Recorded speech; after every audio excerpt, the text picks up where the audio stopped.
It's Steve here with the Scrollsaw Workshop, out in the shop tonight to do a tool review. Now this review is going to be a little different than what we normally do here on the Scrollsaw blog, but this is a diode laser. It's a xTool D1 10 watt laser engraver and cutter. And I think I can show you how you'll be able to use this tool not only as a standalone tool, but also use it with the Scrollsaw to kind of have the best of both worlds. When I run my business here at the Scrollsaw Workshop, I use lasers almost every day because I use them to create my signature coins that I sell on the blog. So I've become pretty familiar with lasers over the years, and I've owned three of these diode lasers and 3 of the CL2 type lasers. So I'm comfortable enough with them that I think I can do a review and give it some value to you anyway. Normally when you think of a diode laser, you think of a lower power laser, and that's the case. My 40 and 50 watt lasers, CL2 lasers, are definitely more powerful in this than this xTool D1, but this thing is a third the price of even the cheapest CL2 lasers. So it gives more people an opportunity to play in this part of the market. When I started seeing this tool show up on YouTube and other reviews and demonstrations, I was immediately interested because it has more capability than the other diode lasers that I've used as far as its ability to make cuts, which the other diode lasers I had basically couldn't do at all. Now they were still handy for engraving, but they were a little bit slow also, because they were much lower powered diode lasers. This is a 10 watt true output diode laser, and they do that by combining 2 5 watt lasers inside this laser module, and it does a surprisingly good job. So I reached out to Makeblock when I saw that this tool looked really encouraging, and asked them if they would provide this demonstration unit, and they kindly did. So we have it here in the shop today. I've used it now for a couple weeks, and just to let the cat out of the bag, I'm really impressed with this tool. The build quality is excellent. Its capabilities are very good, and the really exciting thing is there's accessories coming out for this laser that are going to make it even more outstanding. They've recently announced a 20 watt diode laser that you can remove this laser head and attach it. Then you've got twice the power. You're starting to get pretty close to some of the low-end CL2 lasers at that point. Also, in a part that I've already ordered for it, pre-ordered, is the air assist. And the air assist is just a nozzle that blows air down on the wood as it cuts, and it makes the cut cleaner and a little more efficient. So I've got that ordered. So like I said, I'm very impressed with this, so I want to show you what it'll do. As you can see, I've already put this together. It comes as a kit. Now the assembly of this thing is super simple. It's basically just attaching the rails together with screws and plugging in 3 or 4 plugs, and you're ready to go. So I'm not going to go through a build video front to back. I'm going to include like a 2-minute slideshow at the end of this video that shows you the basic steps of how it went together, and it was about as easy as it can possibly be. A lot of the parts are already assembled, and it's just a matter of putting these 4 rails and the gantry together, and you're pretty much ready to go. Let's talk about software for a minute, because that's really important on any laser that you're going to buy, is what software you're going to use to run it. The xTool D1 comes with a control software called Makeblock, and it works. It's fine. It's just pretty basic. I'm used to using a more powerful program, so I'll give you a quick demonstration of Makeblock, but for the most part I'm going to use a program called Lightburn, and Lightburn is not included with the xTool, but if you find this tool useful for you, you're probably eventually going to want to upgrade to Lightburn, and that is an extra $60 expense. But Lightburn is kind of the standard out there in hobby lasers, even small commercial lasers, and it's just a wonderful piece of software. So if you get to the point where you're comfortable using this, you can move on from the Xbox over, or the Makeblock over to Lightburn, and it'll just give you a ton more capabilities. you can also use Lightburn to design a lot of the images and stuff that you're going to actually engrave into the wood. So it's pretty full featured. My plan for this video, aside from doing just a tool review, is I just want to go through and show you its capabilities. We're going to do some test cuts where I can show you the capabilities of this machine, which, like I said, is impressive for diode laser. And then we'll do some engraving, which is also really nice. It has the ability to engrave 17 inches by 16 inches, which is huge. That's a lot of area to be engraving on. And so it'll accommodate almost any project you're ever going to do on the Scrollsaw. Also, because it's an open design, as you can see here, I can pick this tool up, move it to, say, like this workbench right here, set it down, and actually engrave right onto the workbench itself. So that's pretty cool. It makes it very portable. It's very light and easy to carry around. So that's neat. Point out a couple things real quick here. It comes with riser blocks, and I've got all the riser blocks assembled to the laser, so it's setting up really high. I do that because I made an enclosure to enclose this thing in, which I'll show you here in a few minutes. The reason I did that is, as a laser, and when it's engraving, or especially when it's cutting, it produces smoke. If you were to do a big project, you would generate a lot of smoke. So I built an enclosure that actually has a port with a fan that blows the air out the window just to keep the smoke out. Now, I don't have a window here in my shop because, as you can tell by the concrete wall, I'm in the basement. But I do have one in my office, which is right outside the shop here. So what I do is I've got my CO2 lasers out there, and I vent those out a back window, and I'll do the same with this. But for the sake of this demonstration, I have more light in here and it's easier to do the review. So I'll show you the enclosure here in a few minutes. It's very basic, nothing complicated.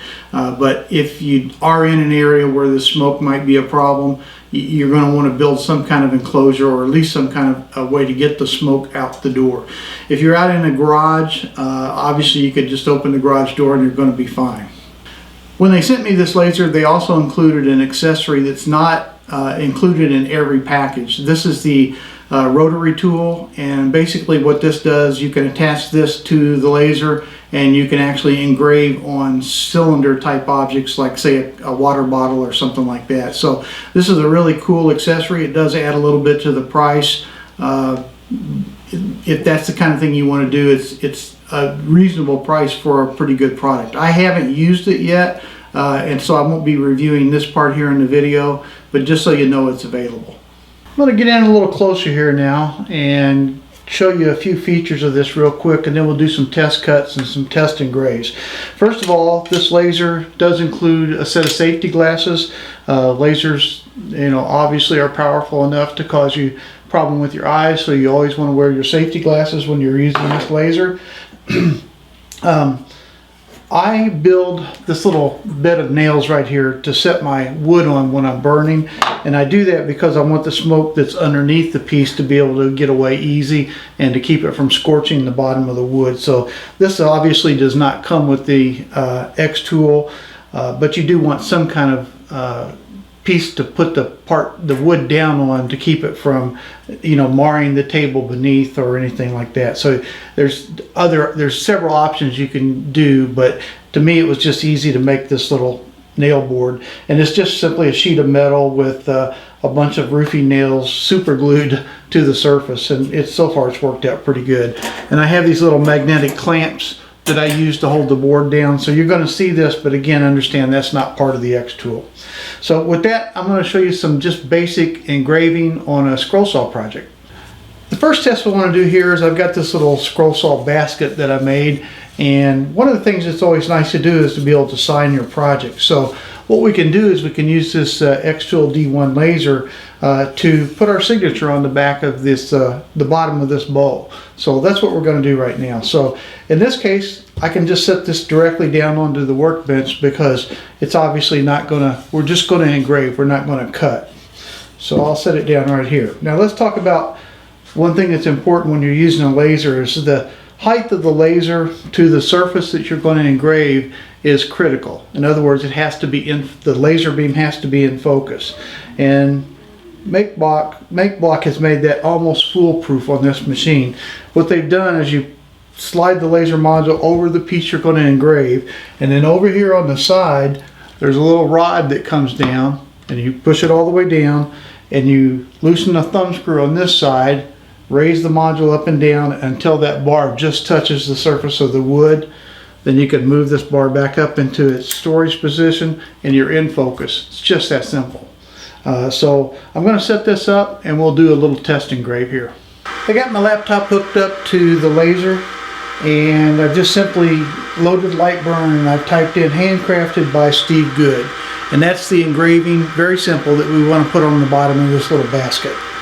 I've got my basket set down on the workbench underneath the laser module, and you can see we have this little crosshair, and the crosshair shows us where the engraving is going to begin and end. And Lightburn has a feature that allows you to frame the engraving where it's going to be without the laser burning. So I'm going to click on the frame button over here, and what it's doing is it's drawing a square around where the engraving is going to be. So at this point we're actually ready to start engraving. In the software, before you start engraving, you have to set the speed that the laser head's going to travel and the power that the laser output is going to be. And in this case I'm going to set the speed at 100 millimeters per second and the power at 95%. That may be too dark, it may not be dark enough, but we'll find out here in a minute. The nice thing is if it is not dark enough, we can always do a second pass without moving the piece. So let's start the engraving and just see what it looks like.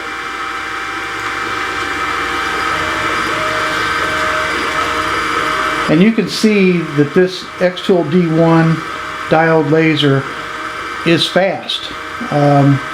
It has enough output power that it's delivering enough heat to the surface of the wood that we can move it along at a pretty good clip and still get a good engraving. I'm going to let this run completely at real-time speed, just so you get a good understanding of what the speed of this little diode laser is.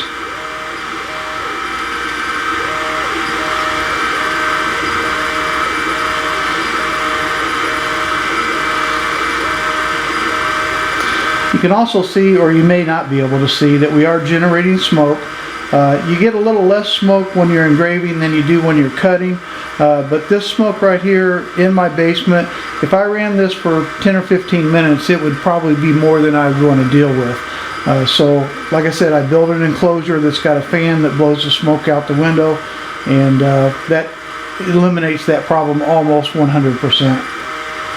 And you can see we're almost finished with this engraving already. I got the power and the speed pretty good, so the engraving looking nice and dark, and it's already finished. And let's see what the time was on that. It took just a little over a minute to do that engraving, and you can see I made it pretty big intentionally, so you would get an idea of. I'm going to move the laser back out of the way, and we'll see if we can zoom in here if I don't miss it too much. Get a little better look at the engraving. And you can see that did a pretty darn good job. Now you may not necessarily want to make it that big if you were actually doing it, but I think it looks pretty good. Now we're going to do a project that is going to require an engraving and a cut. So the black is going to be engraved, the red is going to be cut. I've got a little personalized Christmas ornament here. These make great gifts at the holiday season. Just says Merry Christmas, my daughter's name under it, and then again the red will be the outline that we'll cut. Okay, we're ready to start this test, engrave, and cut. I've got the power on the engrave set to a speed of 100 millimeters per second and a power of 65, and the cut line I've got set at 5 millimeters per second and 100% power. Let's hit the frame button, make sure the ornament's where we want it to be.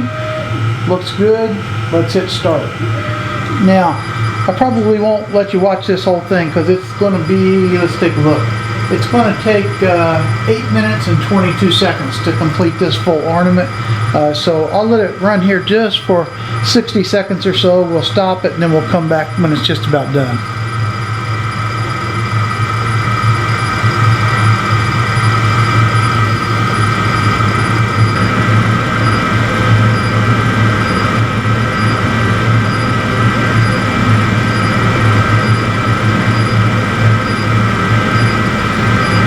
Okay, we're just about to get to the cutting stage of the ornament, so I figured I'd start the video back up and let you watch that part of it.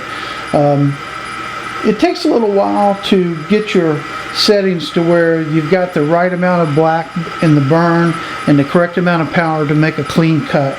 And so that's why you can see that on this board I've had several little tests that I was trying to get it where I wanted it to be. So you're going to do some of that. It's going to take a little while. Write down your settings as you get them where you want them, and then you'll be okay. Now let's see if we can get through this cut in one pass. I don't know if we're going to make it or not, but it looks like it made the interior of the ornament cut in one pass, so let's see how it does. And you can see we're cutting 1/8 inch bass plywood, and it's moving along at a pretty good clip. It's set at 5 millimeters per second and 100% power. Let's see how we do.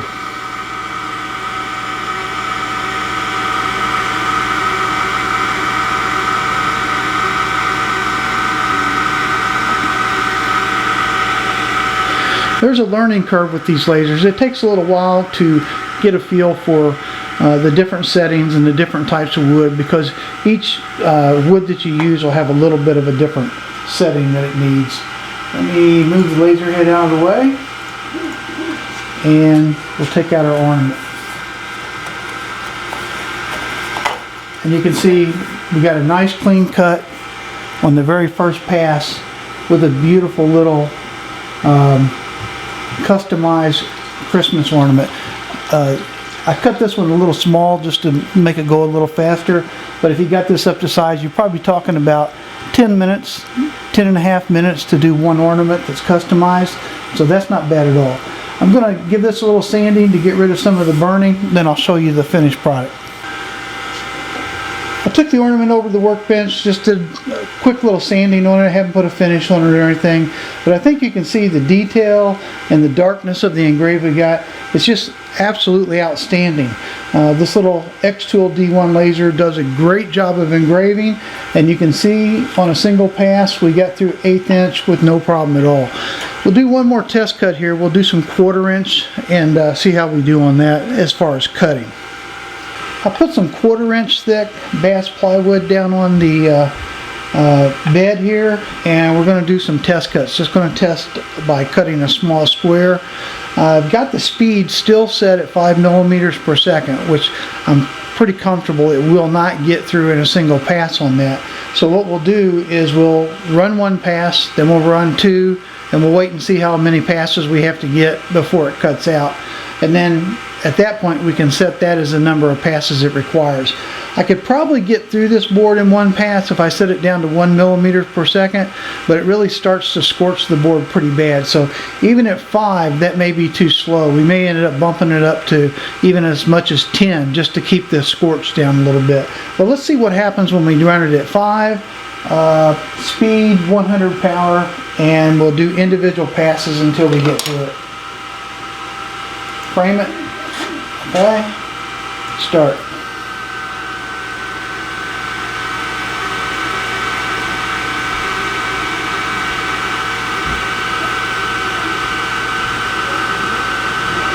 There's one pass. Since we didn't move the board or the laser head, we can go right back over the exact same lines.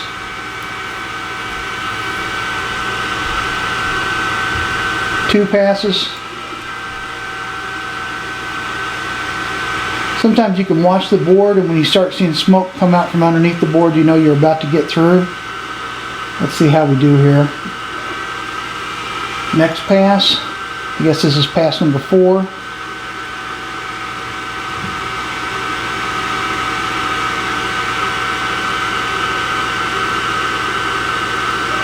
Okay, let's do pass number 5.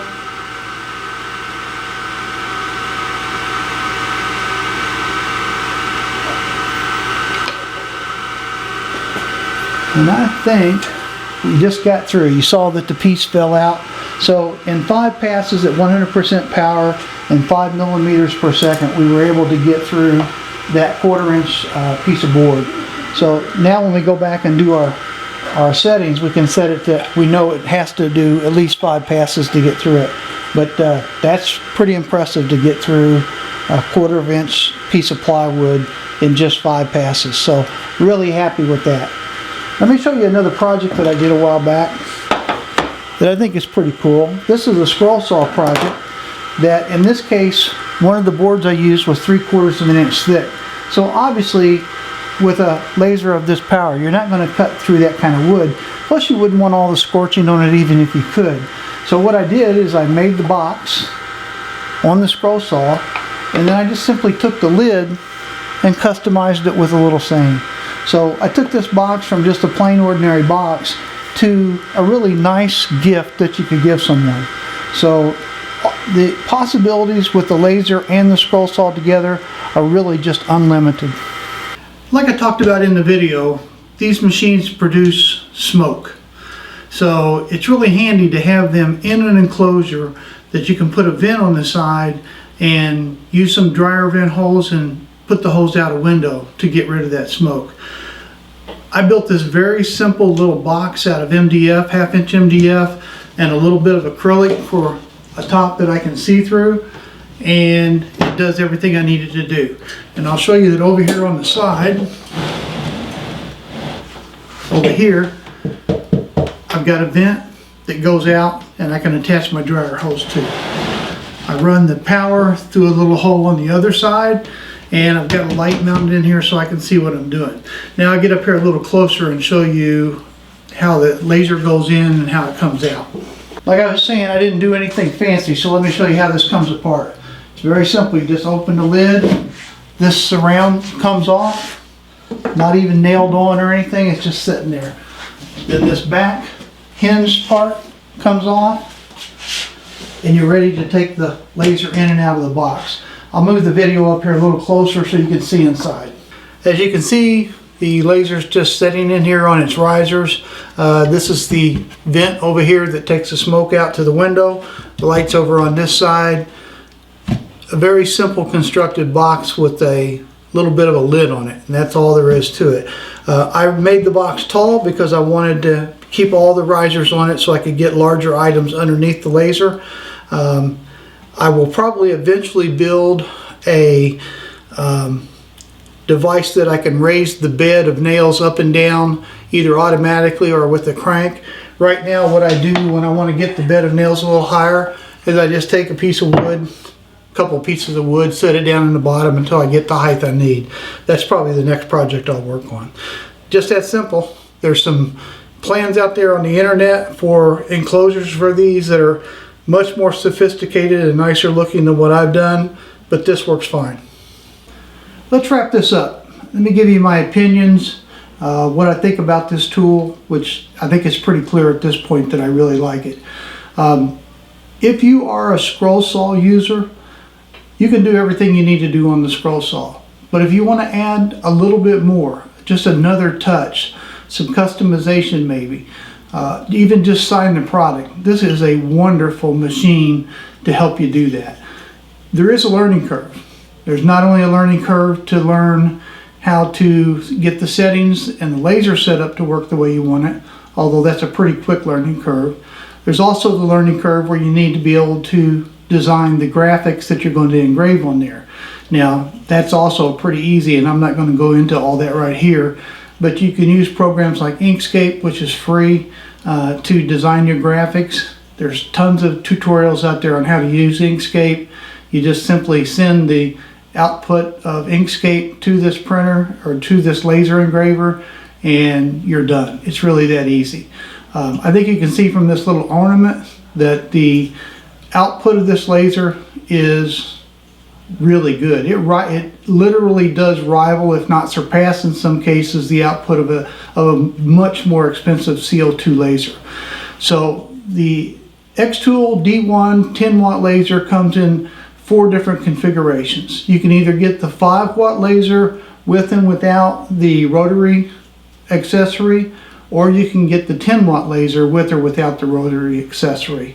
They are also coming out with a 20-watt laser module that you can add to this and replace this 10-watt, and an air assist. And the air assist I won't go into much detail on, but it just improves the efficiency of the cut. So by the time you add all that up, you've got a very capable laser cutter engraver here. And if you add that to the capabilities of cutting extremely thick wood with your scroll saw, you've really got an incredible package. So I think if you look at this tool and look at the possibilities behind it, you'll be impressed. I know I am. And like I say, I've got CO2 lasers that are, 4 and 5 times the power of this. And yeah, they'll do it faster and they'll cut a little thicker, but not very much, to be honest. Usually I never cut over 1/4 inch even on my 40-watt laser. So the capabilities of this, and especially once you add that 20-watt output laser module to this thing, it's just impressive is all I can say. Very, very impressive. The company that sent me this, the people that I've worked with there have been extremely polite and helpful. They do videos on YouTube to teach different processes of what to do on this laser. And they seem to do a really good job of that. So the user community out there is growing every day. The tool's not that old, so it's not huge yet, but it's getting there, and it will continue to grow because this diode laser, in my opinion, is the best one on the market. Once you factor in build quality and its capabilities, it's just wonderful.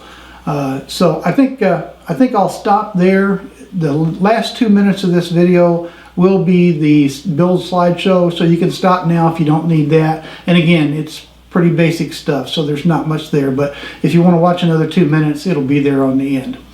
I'm Steve Good. Thanks for being here with me at the Scrollsaw Workshop, and we'll catch you next time.